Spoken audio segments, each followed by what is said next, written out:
Hello everyone, this is Nitish and today I will teach you chapter 6 of Economic Survey 2022 and 23. Today is episode number 6 and chapter Social Infrastructure. This will be helpful for this year UPSC exam. But before starting this class, I would like you to please subscribe the channel and also like and comment on videos. These contents are free of cost, so for test series and foundation video, you can contact to Vice Sir on WhatsApp 7200 So let's begin. Events like COVID-19 pandemic and Russia-Ukraine conflict have impacted the global as well as India's development trajectory. This increased stress on key aspects of social well-being such as health, education, social security. In order to attain sustainable development goal, the special focus on aspirational districts has resulted in steady improvement across health, education, financial inclusion and basic infrastructure. This is basically the introductory slide, so I am explaining these points in brief. I will explain in detail in the upcoming slides. Other initiatives like digitization, Aadhaar and JAM Trinity have revolutionized the universe of state-citizen interaction, enabling target delivery of direct benefit transfers. The unemployment rate declined from 8.3% in July-September 2019 to 7.2% in July-September 2022. There has been a noticeable rise in the rural female labor participation rate from 19.7% in 2018-19 to 27.7% in 2020-21. The strengthening of education and health has improved human capital formation in India. The progressive framework of national education policy will enrich the nation's growth and development prospects in the decades to come. The government has also strengthened the health infrastructure and prepared itself to address present future need. As India entered the Amrit Kal, there is a need for better equipped schools, affordable healthcare, formal employment, empowered women collectives, and far-reaching access to basic amenities such as sanitation, drinking water, and electricity. All these aspects will be covered in the upcoming slides. So, let's begin with the social sector expenditure. The government spending on social services has shown a rising trend since financial year 16, with a focus on many aspects of social well-being of the citizen of the country. In this graph, here we can see the trends in social service sector expenditure by the central government. The blue color bar graph is representing the total expenditure in lakh crores. The orange color bar graph is representing expenditure on social services in lakh crores.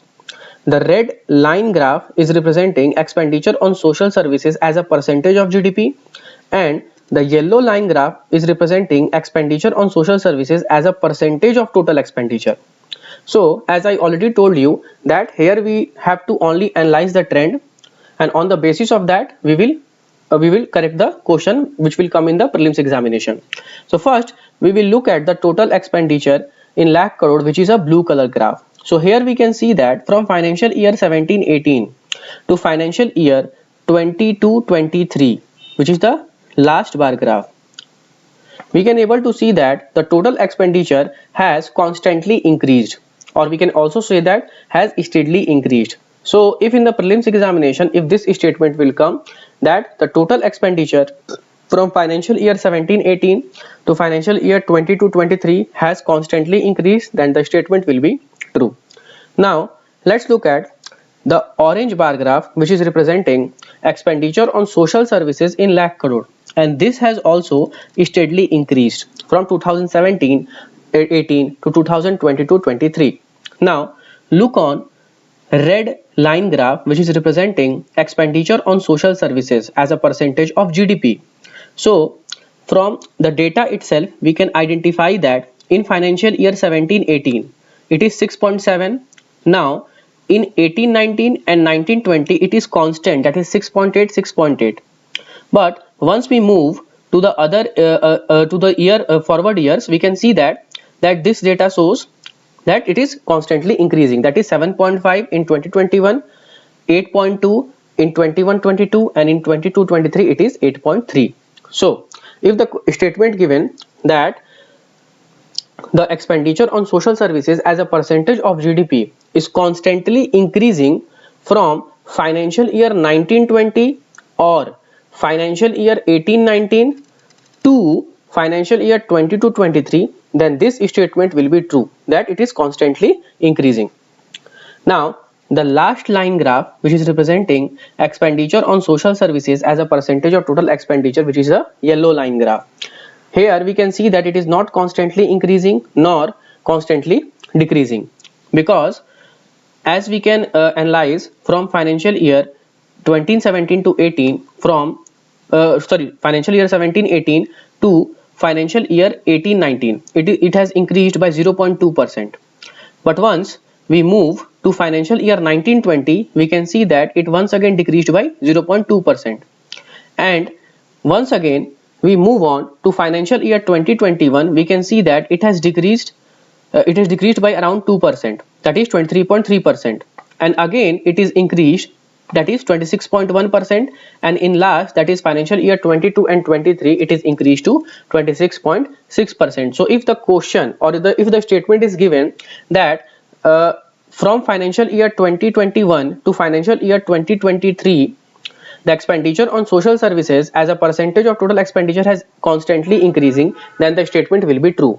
But if the reference year, that is 2020 to 2021, is changed to 2017-2018, then this statement will be false. So I hope this graph will be clear to you.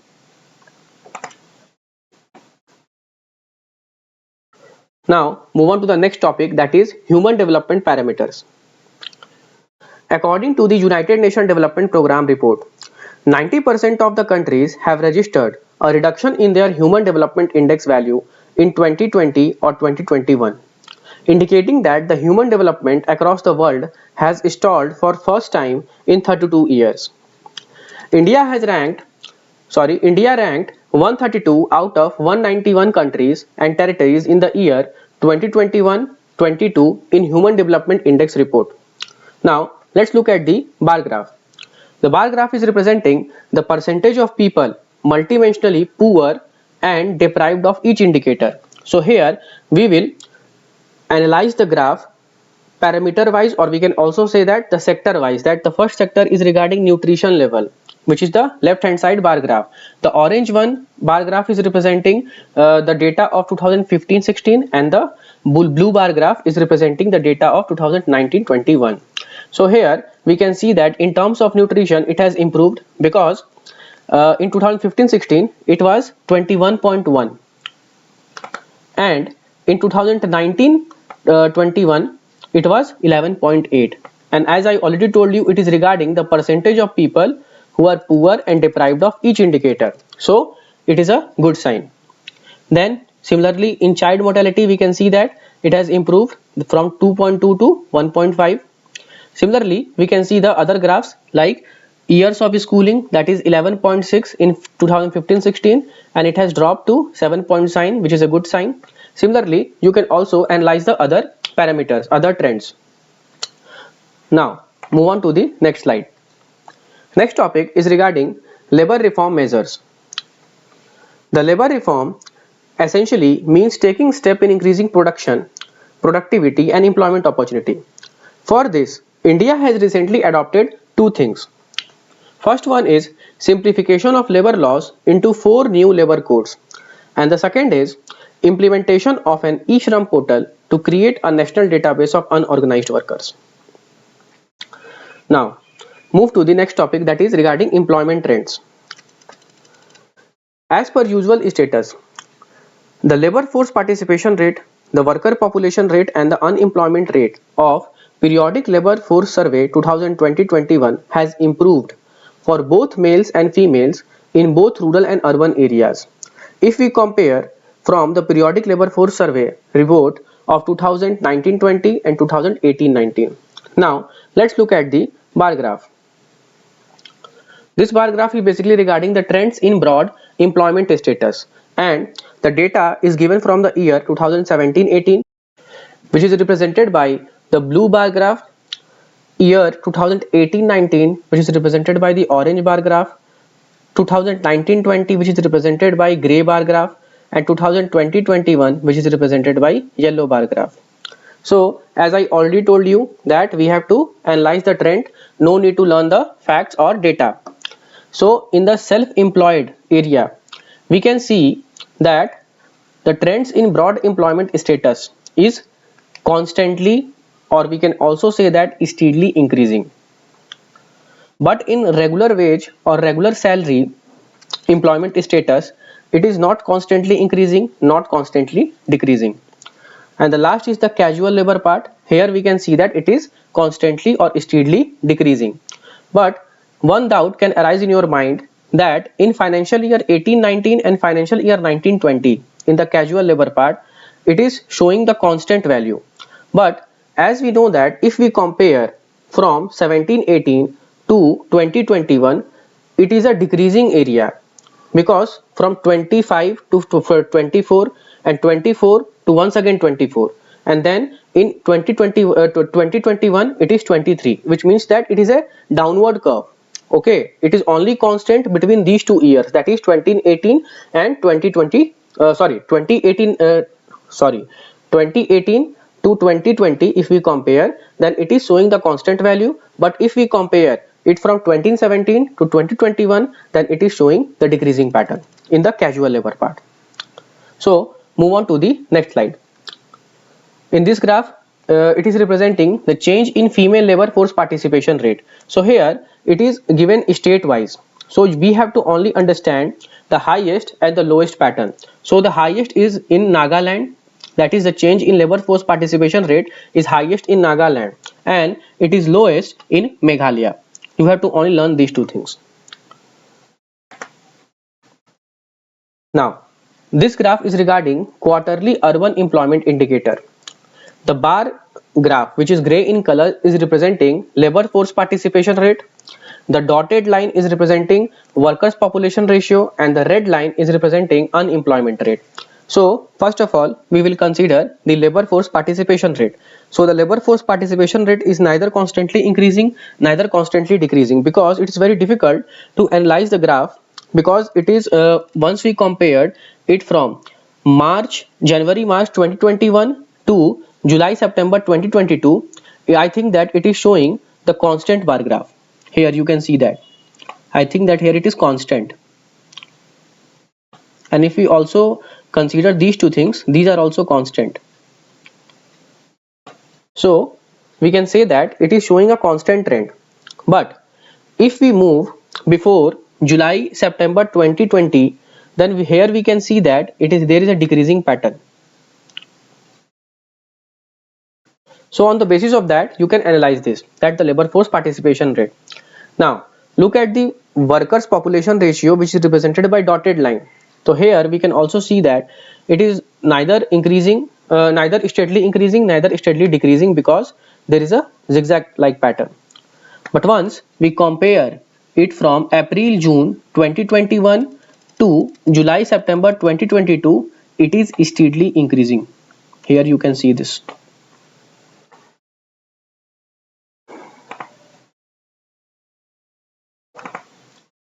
One minute. Now sorry.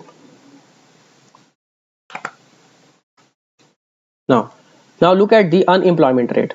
Here the unemployment rate is also showing a zigzag pattern from July September 2019 to July September 2021. Here you can see this. And once we move from July September 2021 to July September 2022, it shows a continuously decreasing pattern. So here you can, if the statement comes that it is continuously decreasing or steadily decreasing from July September 2021 to July September 2022, then this statement will be true.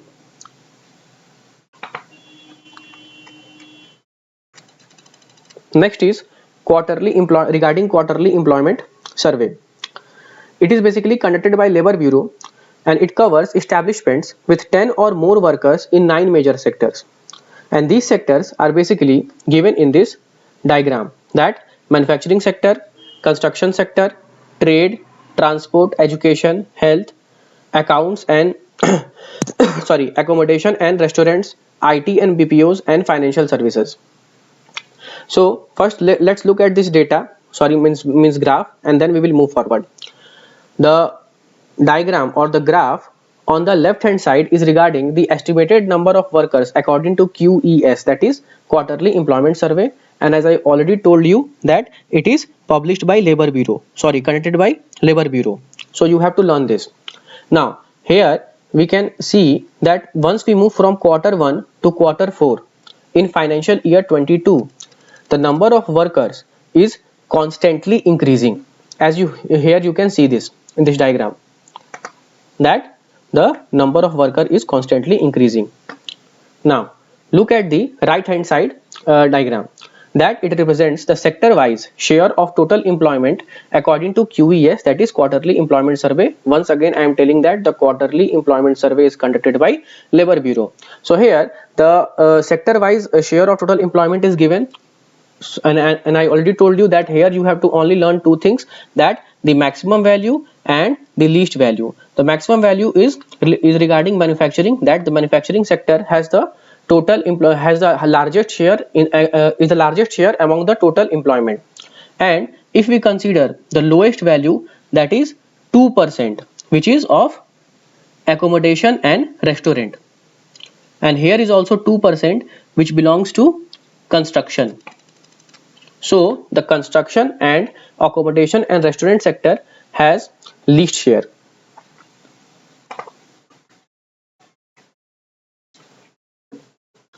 As per the latest ASI financial year 20 report, employment in organized manufacturing sector has maintained a steady upward trend over time, with the employment per factory increasing gradually. And we can see this from this graph, that here it is also once again given the state wise, that the total person engaged in factory by states or union territory as per ASI. So here we have to identify the highest and the least one. So highest is the Tamil Nadu and the least one is Delhi, that the total person engaged in factory. So if the question asks, if the statement is given that the Delhi is the state where the least number of person is engaged in factories, so this statement will be true. But here you have to understand that it should be given as per the ASI report, because if it is not given, then it will be false statement, because this report is given by ASI. This data is mentioned in the ASI report.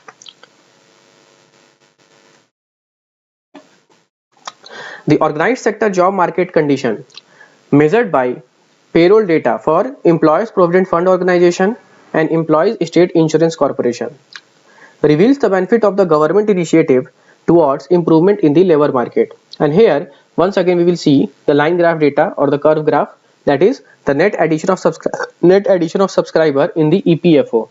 The dotted line is representing the year 2019-20, the green line is representing the year 2020-21, and the orange line is representing the year 2021 and 22, and the yellow line is representing the year 2020 and 2023.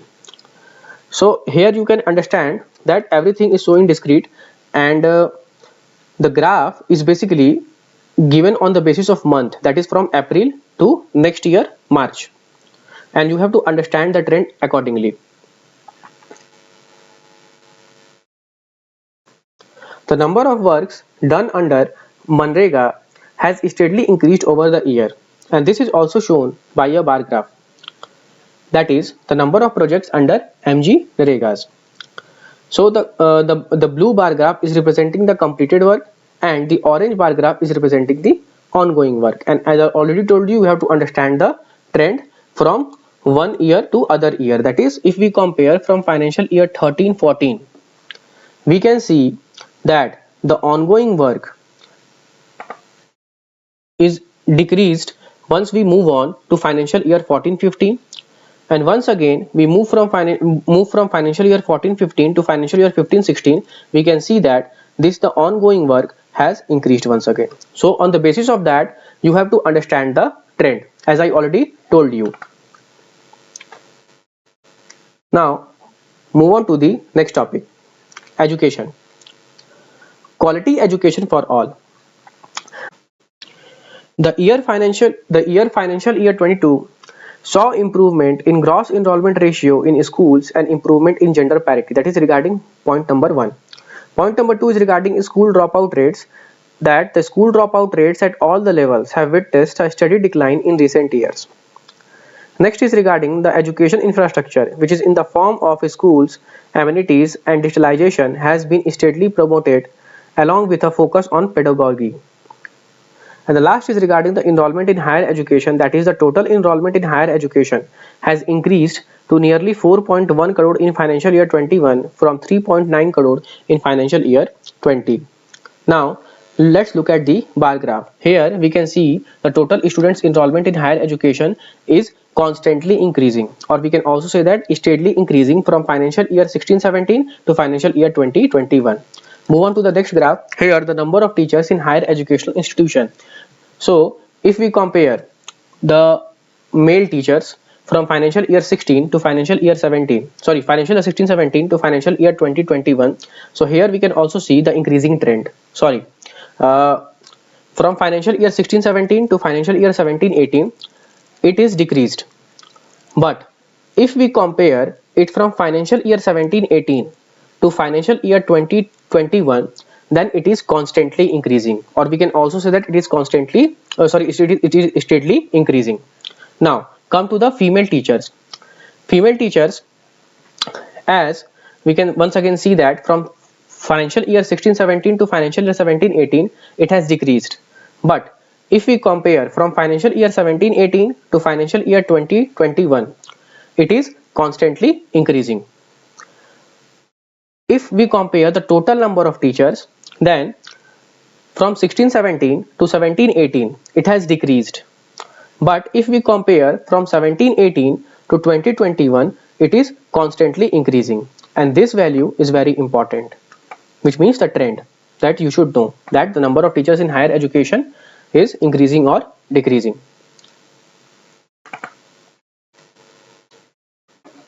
Now move on to the next topic, that is rural economy. The percentage of the population living in the India's rural area was as high as around 80% in the 1960s and remained over 70% till 2007. Now let's look at this diagram, which is representing the multifaceted initiatives to improve the ecosystem of quality of life, which means the quality of life is depends on the following factors, that is, wait for a minute, I will highlight for you. Affordable quality health care, next is all weather roads, next is equipped schools and teachers, next is social security, next is livelihood security, next is clean cooking fuel, next is skill development, next is sanitation and drinking water, next is electricity, and next is housing for all. So the question will arise in the prelims that the quality of the life depends upon the following factors, and these factors are given in the form of statement, that is the statement number 1 is affordable quality health care, statement number 2 is livelihood security, statement number 3 is electricity, statement number 4 is housing for all, and it is given identify which one is the factor essential for the quality of life.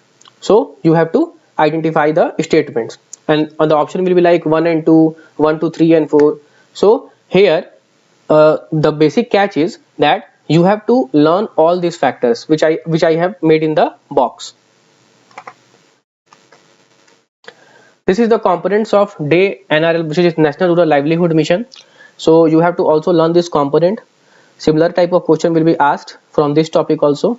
So the components are financial inclusion and affordable financial services, engendering farming and farmers collectives, food nutrition health and wash, social inclusion, and last one is skill and entrepreneurship. So you have to learn these components. Way forward. For equitable development, a country as vast and diverse as India requires the implementation of broad-based, inclusive social policies. supported by adequate and commensurate financial resources. Going forward, with the vision of minimum government and maximum governance, further development will hold the key to attain more equitable economic growth. Channelizing the women's economic potential through ecosystem services such as affordable market alternatives for care work, safe transportation and lodging, and long-term counseling support can help capitalize on the gender dividend for the country's future economic and social development. So that's all for today's class. Hope you like this video and my content. So please like and comment on videos, subscribe the channel. Thank you.